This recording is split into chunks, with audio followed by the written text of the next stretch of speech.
телевизор, я пишу тебе письмо про то, что больше не могу смотреть на дерьмо, про то, что больше нет сил, про то, что я почти запил, но не забыл тебя. Про то, что телефон звонил, хотел, чтобы я встал, оделся и пошел, а точнее побежал, но только я его послал, сказал, что болен и устал, и эту ночь не спал. Я жду ответа,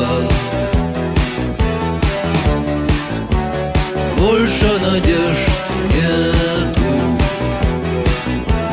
Скоро кончится лето.